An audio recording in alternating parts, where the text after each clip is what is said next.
Welcome back to the Deep Dive. We're here to cut through all the noise and hopefully bring you some of those aha moments, those insights that make you feel genuinely clued in. That's the goal. And today, we're diving into something I find really fascinating. Science fiction books told in what they call the epistolary style. Right, epistolary. Yeah, It just means the story unfolds through documents, letters, diary entries, mission logs, emails, whatever fits the story. Okay. Think of it almost like the found footage horror films, but, well, for the literary world. It gives the whole thing this sort of veneer of realism. Like you stumble onto these real documents. Exactly. And it also creates this deeply intimate feeling because you're often reading a character's most private thoughts, pretty much unfiltered. Right, you're practically inside their head. But doesn't that create a bit of a challenge? Like if it's a diary, up front, they survived long enough to write it all down? Yeah, that's a common thought. How do you maintain suspense? Exactly. Especially in sci-fi where stakes can be really high. Do you feel a bit detached? Well, the best examples, they really find graceful ways of managing that potential pitfall. They don't ignore it. Okay, how? They often hook you by focusing on the why or the how of the survival, or they build tension in that gap, between the past events being described and the present moment of writing. So the suspense isn't always if they survive, but what happened along the way or what state they're in now. Precisely. It's about weaving a really compelling narrative in that space, keeping you turning the pages even though you have that little piece of information. Gotcha. And that's exactly what we're going to explore today. We've picked out 5 really excellent sci-fi books that use this format masterfully, and each one puts its own unique spin on how these documents drive the story. Should be fun. Okay, let's unpack this. First up, Peril of the Sower by Octavia E. Butler from back in 1993. This one really leans into the personal, the diary aspect. It really does. Butler just throws you right into this pretty grim, dystopian, post-apocalyptic America, and she does it entirely through the diary entries of a teenager, Lauren Olamina. So you experience the world directly through her eyes. Completely. You're not just told about the climate change, the scarcity, the collapsing society. You live it with her. Her entries cover everything from life in her sort of gated community near LA. Which sounds precarious itself. Oh, absolutely. And then the destruction of that community and the desperate journey north. The diary format makes the world building feel incredibly visceral because it's tied to her immediate feelings, her fears, her observations. And Lauren has this condition, right? Hyperempathy syndrome. She physically feels others' pain. How does the diary convey that? That's where the intimacy is just so powerful. You're reading her raw, immediate reactions to experiencing someone else's pain or, well, even pleasure sometimes. It's not filtered through a narrator. Wow, yeah. And this allows for this incredible contrast. The world Butler paints is undeniably bleak. I mean, truly harsh. Right. But then you have this optimism pouring out onto the pages of Lauren's diary. Her belief, her certainty almost, that things can change, that they will change for the better. It mercifully cuts through some of the misery. So you see her developing her own religion, Earthseed, right there in the diary entries. Yes, exactly. Not as some grand historical event, but as these private thoughts, these evolving ideas she's working out in real time. It's incredibly effective. And it's worth mentioning the sequel, Parable of the Talents from '98, also uses the same epistolary style. Okay, fascinating. So for a very personal diary, let's shift gears to something different. This is How You Lose the Time War by Amal, El-Mohtar, and Max Gladstone. This one came out in 2019. Ah, yes. And has a really unique structure, doesn't it? It's partly letters, partly more traditional storytelling. It is. It sort of raises this interesting question. How do letters work alongside a more standard narrative? The story jumps between the viewpoints of Red and Blue. The 2 agents. Right. 2 agents on opposite sides of this incredibly complex war fought across time. The whole thing kicks off when Red finds a letter left for her by Blue. A letter.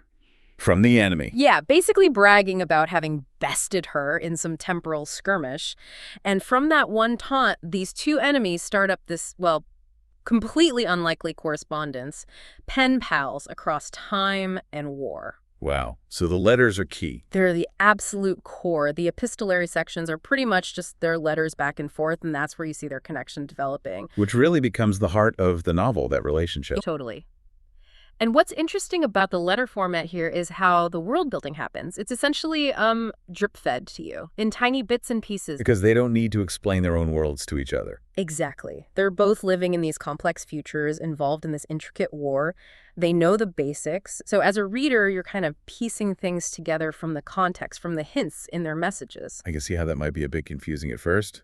It can be, yeah. Some readers find it takes a little while to get their footing, but then things soon click into place. And honestly, the language they use in the letters, it's beautifully lyrical. It really draws you in, even before you fully grasp all the, temporal mechanics. So the style itself pulls you through the initial ambiguity. Absolutely. It turns exposition into something poetic and intimate. Okay, another approach. Let's look at To Be Taught. If Fortunate by Becky Chambers, Yeah. also from 2019. This one's different. It's written like a direct message back home, right? It is. It's framed as astronaut Ariadne O'Neill writing these words that she desperately hopes will actually be read back on Earth someday. So it's not like an official report. No, not at all. It's explicitly personal. She's telling us, the potential readers back home, the tale of their mission exploring these distant planets that might harbor life. It creates this immediate sense of connection, almost like she's confiding in you. And Becky Chambers is known for her incredible world building. That must come through here. Each planet they visit is wonderfully creative, really imaginative. And Ariadne describes them in her message. Yes, but it's more than just description. Because it's her personal account, she really delves into how she and her crew react to each new place. Emotionally, yes, but also physically. Physically. Yeah, they use this amazing bioengineering tech to essentially terraform themselves to fit the planet's environment rather than changing the planet. Whoa, okay.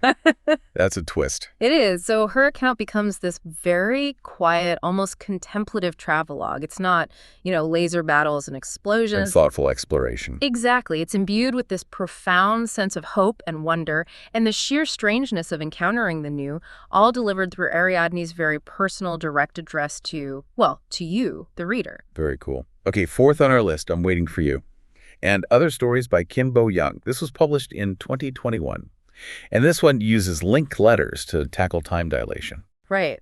So it's a collection of stories, but only the first and the last story, I'm Waiting for You and On My Way, are epistolary, and they're directly linked. Okay, tell us about the first one. I'm Waiting for You is made up entirely of letters.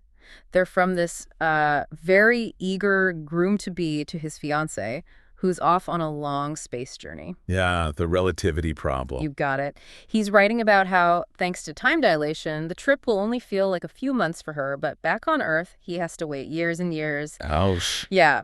And then, spoiler alert, he gets impatient and heads off into space himself, only to find out maybe he shouldn't have messed with relativity. And the last story, On My Way. That gives you the other side. It's the bride-to-be's letters to him. Oh, so we see her perspective on the time weirdness. Exactly. And her letters show that relativity has been just as, uncaring might be the right word, to her. It affects them both, just differently. Wow. And what's brilliant is how both sets of letters perfectly blend this really deep, personal, almost heart-wrenching longing. With the big sci-fi concept. Yeah, right. That longing is paired with this fascinating, wide-scale look at how human society changes, how technology develops over the many, many years that pass for one or the other of them. You feel the weight of time dilation through their very human connection or disconnection. That's incredibly poignant. It really is a fantastic use of the format. Okay, finally, let's look at Ascension by Nicholas Binge from just last year, 2023. This one mixes things up again, starting with a traditional intro before jumping into letters. Yeah, this structure really ramps up the mystery and, frankly, the creepiness. Yeah. It opens with a foreword, told traditionally, from the POV of the brother of the main character, Harold Tunmore. And Harold is. Harold is described as this brilliant but definitely eccentric scientist who vanished almost 30 years earlier mysteriously. Okay, setting the stage. Exactly. Then, boom, the rest of the book is presented as the letters Harold sent to his niece during that ill-fated research expedition that led to his disappearance. So we're reading the account of his vanishing as it happened. Pretty much. The letters detail how he was recruited by this secretive organization, their mission, to climb and research this enormous mountain that had just appeared out of nowhere in the middle of the Pacific Ocean. Okay, that's immediately weird. Oh, yeah. And it gets weirder. Through his letters, it quickly becomes clear that things are very, very strange on this snowy mountain. But Harold, being the scientist he is, He keeps going up, driven by curiosity. driven ever upwards, despite the mounting danger and strangeness. And because we only have his letters, and we already know he's maybe a bit eccentric. You start to question what's real, what's his perception. Exactly. His letters weave this yarn that is just as weird and Lovecraftian, that cosmic horror vibe as it is action-packed and kind of pulpy, like a thrilling adventure story gone horribly wrong. The epistolary format makes you feel trapped inside his possibly unreliable perspective. That sounds intense. Yeah. So we've covered quite a range here. Diaries, letters between enemies, message at home from space, time-dilated correspondence, expedition logs. What does this tell us about the power of this epistolary style? Well, I think it shows just how versatile it is. We've seen it create incredible intimacy, like in Parable of the Sower. We've seen it build tension and mystery, like in Ascension. It reveals character in a very direct way, and it lets authors explore these huge sci-fi ideas, time travel, alien worlds, societal collapse, through a very personal lens. It's not just a gimmick, then. Yeah. It fundamentally changes how you experience the story. Absolutely. And if you think bigger picture, it's not limited to sci-fi at all. I mean, classic novels like Dracula or Frankenstein used letters and documents to create realism and suspense way back when. Right. Dracula's all journals and letters. Exactly. It proves the style has enduring power to pull readers in, whether it's the sort of chilling realism of found documents or the intimate confessions of a diary. And just as a side note, for a really immersive take, there's the Griffin and Sabine series by Nick Bantock. Oh, I know those, where you actually take the letters out. Yeah, you physically open envelopes and read the letters. Talk about immersive. Yeah. So from Butler's survival diaries to El-Mohtar and Gladstone's time-traveling love letters, Binge's creepy mountain logs, the epistolary style really offers this unique way into speculative fiction. It does. It pulls you right into the characters' minds, makes their journeys feel incredibly immediate, incredibly personal. It really makes you feel like you're experiencing it alongside them. Which kind of brings up an interesting thought, doesn't it? When a story is presented as these collected documents, these personal messages, how does that change how you perceive its authenticity? Yeah. Do you trust it more or less if the writer seems unreliable? Right. And how does that affect how reliable you think the characters are? Does it make the worlds feel more solid or more constrained by that single viewpoint? It makes you wonder, what kind of profound insights or strange new worlds do you think could be best explored through these really intimate, sort of found narratives? That's a great question to ponder. We really hope this deep dive into epistolary sci-fi has sparked some ideas, maybe given you a few aha moments. Hopefully inspired you to check some of these out.